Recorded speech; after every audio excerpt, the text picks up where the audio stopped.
Hello student, after knowing the Gauss law, today we will discuss about the formula on Gauss law. इस discussion में हम लोग को ये पता चल पाएगा कि कितने केसेस में हम लोग गॉस लॉ को कितनी तरह से अप्लाई कर सकते हैं और अलग अलग तरह का कंसेप्चुअल प्रॉब्लम्स का नॉलेज होगा। हम लोग एक एक करके सभी को देखें। पहले तो देखिए कि गॉस लॉ का मतलब क्या होता है। किसी चार्ज जो स्पेस में रखा हुआ है उससे maximum electric lines of forces यानी कि फ्लक्स कितना निकलेगा, तो phi equal to Q by epsilon naught. Q क्या है? Net charge enclosed by bound area. उसी का मैथमेटिकल फॉर्म है surface integral of electric field. ये जो सर्कल जैसा दिया हुआ है इसका मतलब हुआ बाउंड एरिया को कैलकुलेट करना, बाउंड एरिया का वैल्यू निकालना। हम लोग यदि निकाल देते हैं बाउंड एरिया का वैल्यू तो E into E dot total area. So ये सरफेस इंटीग्रल का मतलब हुआ किसी एलिमेंट्री एरिया से हम लोग टोटल सरफेस एरिया पाएंगे जो A है, यानी कि किसी बाउंड एरिया के अंदर यदि Q चार्ज है, नेट चार्ज Q है, तो उससे निकलने वाला flux Q by epsilon not होगा। आप फॉर्मूले को मिलाइए, फ्लक्स को सरफेस एरिया से कोई मतलब नहीं है क्योंकि इसका फॉर्मूला केवल Q बाय एप्सिलॉन नॉट है। सरफेस इंटीग्रल ऑफ ds का मतलब कि उसी फ्लक्स को किसी गिवन एरिया पर काउंट करने के लिए एक तरीका यूज किया गया है। अब हम लोग आगे देखें कि इसी गॉस लॉ को हम लोग कितनी तरह से कहां पर यूज करेंगे। सबसे पहले इसके जो इंपॉर्टेंट पॉइंट्स है उसको देखिए। पहला पॉइंट क्या है कि Q जो हम लोग लेते हैं वो क्या है? Q is the net charge. Q के बदले हम लोग लिख सकते हैं Q की जगह पे Q1, Q2, -Q2 plus Q3, so many charges may be enclosed, so Q is the net charge enclosed by area. Second is this law is also true for any type of bound area. Very important. हम लोग Gauss law को proof किए थे sphere बना करके, लेकिन अब क्या कहा जा रहा है कि बाउंड एरिया स्फीयर हो या टेढ़ा मेढ़ा एरिया हो, Q by epsilon not is the net formula. Total flux, क्योंकि सरफेस एरिया पर फ्लक्स डिपेंड नहीं करता है, फ्लक्स डिपेंड करता है अमाउंट ऑफ चार्ज Q पर। Q जितना ज्यादा होगा 1 बाय एप्सिलॉन नॉट करेंगे वही फ्लक्स होगा। बीच में जो एरिया आ रहा है ये एरिया एक गॉस लॉ को प्रूफ करने का एक जरिया हमने बनाया था, बाकी एरिया पर डिपेंड नहीं करता है। हाँ, ये हम लोग निकाल सकते हैं कि इतने एरिया से कितना फ्लक्स जा रहा है, वो एक अलग चीज है, लेकिन हम जब टोटल की बात करते हैं तो it does not depend on area of the bound enclosed surface. तीसरा पॉइंट है इफ ये dipole is enclosed bye an area net flux is zero. Very important. इस फिगर को देखिए, एक बाउंड एरिया टेढ़ा मेढ़ा है इस तरह का और इस बाउंड एरिया के अंदर एक डाइपोल है। आपको पता है प्लस Q माइनस Q होता है, नेट चार्ज जीरो हुआ। यदि नेट चार्ज जीरो होगा तो फ्लक्स जीरो होगा मैथमेटिकली। लेकिन कुछ और भी देखिए आप, यदि चार्ज पॉजिटिव है अंदर में प्लस Q, इससे फ्लक्स बाहर निकलेगा और नेगेटिव चार्ज में फ्लक्स अंदर आएगा। तो जितना फ्लक्स बाहर जाएगा वो पॉजिटिव और जितना फ्लक्स अंदर आएगा वो नेगेटिव, और दोनों इक्वल अपोजिट होने के कारण ये कैंसिल होकर के जीरो हो गया। तो यहाँ पर दो बात है, या तो फ्लक्स को लेकर के आप जीरो बोलिए या तो फिर नेट चार्ज को लेकर के जीरो बोलिए। एक डाइपोल का नेट चार्ज जीरो होता है। थर्ड नेक्स्ट में देखिए, if enclosed net charge is positive. यहां पर देखिए पॉजिटिव चार्ज है, इससे फ्लक्स बाहर जा रहा है outward, so flux is positive. यदि नेट चार्ज नेगेटिव है बाउंड एरिया के अंदर तो नेट फ्लक्स भी नेगेटिव होगा। वही सब यहां पर यूज हुआ है। नेगेटिव चार्ज पर फ्लक्स अंदर की ओर आ रहा है, पॉजिटिव चार्ज पर से फ्लक्स बाहर की ओर जा रहा है, और चूंकि बाउंड एरिया एक ही है इसलिए नेट फ्लक्स जीरो हुआ। नेक्स्ट में आप देखिए, if net charge is outside the bound area.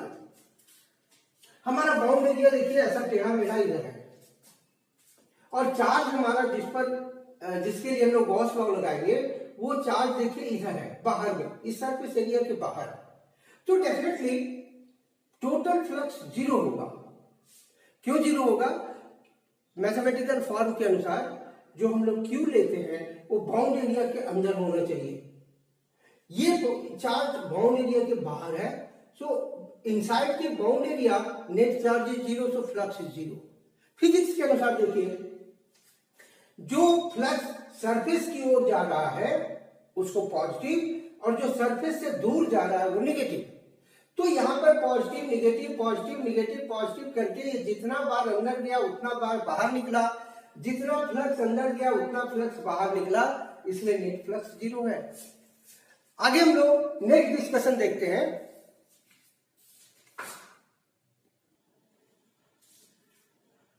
Next discussion है, if A line charge Q plus Q is enclosed bye a cylinder of length L and radius R। Figure में आप देखिए ये conceptual problem है और इस तरह का आपको न्यूमेरिकल भी मिलेगा।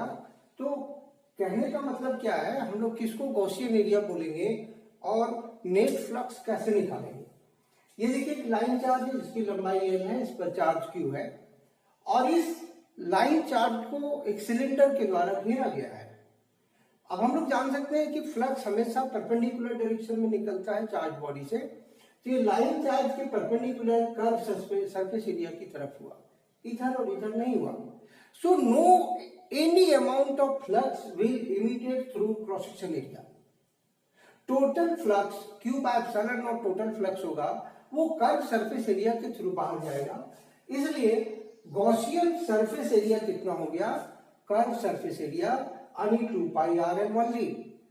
जब हम टोटल सरफेस एरिया काउंट करेंगे 2πrl plus πr² plus πr², दोनों काउंट होगा, दोनों सरफेस एरिया काउंट आप करिए, लेकिन जिस एरिया से फ्लक्स निकलता है वो ओनली 2πrl है, जबकि total flux Q by epsilon not है। अब Q by epsilon not, Q की जगह हम लोग क्योंकि लीनियर चार्ज है इसलिए हम लोग लीनियर डेंसिटी के रूप में इसको लिखें यदि, तो लीनियर डेंसिटी यदि लेमडा है तो L लेंथ पर टोटल चार्ज कितना हुआ, lambda into L by epsilon naught. Next discussion देखिए, if an uniform charge disc is enclosed by cylinder of length L and radius R। इस सिलेंडर का radius R है, length L है, और बीच में सर्कुलर डिस्क एक है, ये थिक डिस्क है, थिक नहीं है, थिक भी ले सकते हैं, कोई फर्क नहीं पड़ेगा। तो अब क्या है, तो देखिए इसका उल्टा हो गया।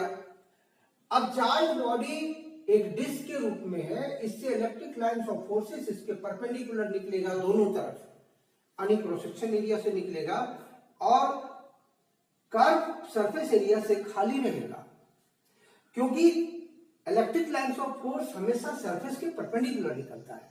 तो यहां सरफेस के परपेंडिकुलर हुआ कर्व सरफेस एरिया की तरफ, यहां सरफेस के परपेंडिकुलर हुआ क्रॉस सेक्शन एरिया की तरफ।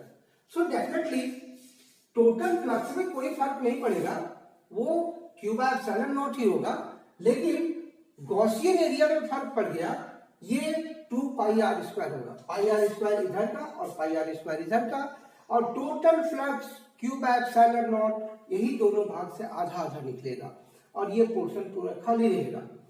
हम लोग यदि इसको, चूंकि डिस्क चार्ज डिस्क है इसलिए हम लोग डेंसिटी के रूप में इसको ले, तो सरफेस डेंसिटी यदि सिग्मा है तो इसका एरिया πr² है, सो Q चार्ज कितना हो गया, sigma into πr² divided by epsilon not. हम लोग इस डिस्कशन को याद रखें कि वही गॉस लॉ है, और हम लोग कितने तरह से इसको अप्लाई करते हैं डिफरेंट केसेस में। अभी आगे हम लोग देखते हैं important applications of Gauss theorem, important applications of Gauss law. Students, हम लोग गॉस लॉ पढ़े, और अब गॉस लॉ को यूज करते हुए हम लोग क्या क्या चीज निकाल सकते हैं, एक सीक्वेंस में हमने लिखा है, पहले देखिए, हम लोग उसको एप्लीकेशन बोलेंगे। पहला, in deriving the Coulomb's law, यानी कूलम्स लॉ को डिराइव कर सकते हैं गॉस लॉ से। दूसरा, to find the electric field intensity due to line charge. Line charge का मतलब किसी वायर में यदि चार्ज दे दिया जाए तो इसके आसपास किसी पॉइंट पर इलेक्ट्रिक फील्ड इंटेंसिटी कैसे निकालेंगे। तीसरा है, to find the intensity due to infinite plane charge sheet. Infinite plane charge sheet के कारण उसके आसपास किसी पॉइंट पर इलेक्ट्रिक फील्ड निकालेंगे। और फोर्थ है, to find the electric field intensity in different region made by two sheets. दो शीट के कारण अलग अलग जगह पे इलेक्ट्रिक फील्ड कैसे निकालेंगे। फिफ्थ है, to find the EFI due to charge shell. Hollow sphere एक चार्ज है, उसके कारण अलग अलग पॉइंट पर इंटेंसिटी कैसे निकालेंगे। और सिक्स्थ है, to find the intensity due to charge solid sphere. Charge solid sphere मतलब जो चार्ज से ही स्फीयर बना हुआ है। हम लोग एक एक करके देखते हैं। पहला है, हम लोग डिराइव कर रहे हैं इसमें, इन डिराइविंग द कूलम्स लॉ। इसके लिए हम लोग क्या करते हैं, पता है आपको कूलम्स लॉ क्या होता है, K Q1 Q2 by R²।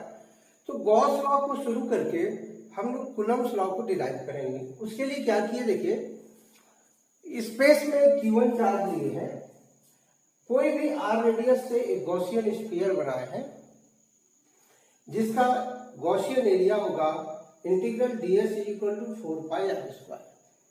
इसके किसी एक पॉइंट पर, सरफेस के किसी पॉइंट P पर पहले हम लोग इंटेंसिटी निकालेंगे और फिर उस पॉइंट पर Q2 चार्ज रख करके फोर्स निकाल लेंगे। सो वही चीज यहां पर लिखा हुआ है, taking R as a radius and Q1 as the center, a Gaussian sphere is formed. P is a point on Gaussian surface where electric field intensity is E. हम लोग अब गॉस लॉ को यूज करते हैं उस Gaussian sphere पे, ये Gaussian sphere से जहां से टोटल फ्लक्स फाई निकल रहा है चारों तरफ से, phi equal to E dot ds surface integral Q1 by epsilon naught. Q1 इसलिए लिखे कि इस गॉसियन एरिया के अंदर Q1 चार्ज इनक्लोज है। हम लोग E ds cos 0 लिए क्योंकि E और ds के बीच का एंगल सेम है। ds is the area vector, E is the intensity, दोनों एक ही डायरेक्शन में है, इसलिए थीटा 0 हुआ Q1 बाय एप्सिलॉन नॉट। फिर हम लोग देखते हैं, so E is equal to Q1 by epsilon naught surface integral ds। इससे हम लोग Q1 by epsilon not 4πr², ये E निकाल दिए। कहां पर ये निकला, P पर निकला। अब हम लोग क्या करेंगे कि Q2 चार्ज को P पॉइंट पर रखेंगे। ऐसा करने से क्या होगा, हम लोग पढ़े शुरू में ही कि force is equal to intensity into charge. जिस पॉइंट पर इंटेंसिटी E है वहां Q2 चार्ज रखने से F फोर्स लगेगा।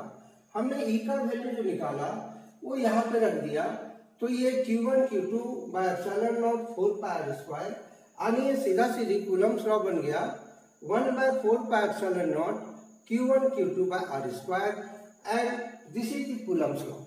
स्टूडेंट्स आप देखिए, हम लोग गॉस लॉ को यूज करके और कूलम्स लॉ निकाल लिए। स्टूडेंट्स आज का क्लास यही खत्म करते हैं और इसके नेक्स्ट लेक्चर में हम एक एक करके सारे एप्लीकेशंस को डिराइव करेंगे और उस पर हम लोग डिस्कस भी करेंगे।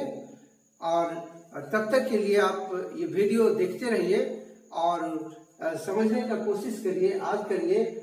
और लिंक में जाकर के, डिस्क्रिप्शन के लिंक में जाकर के आप नोट्स भी इसका लीजिए। Thank you.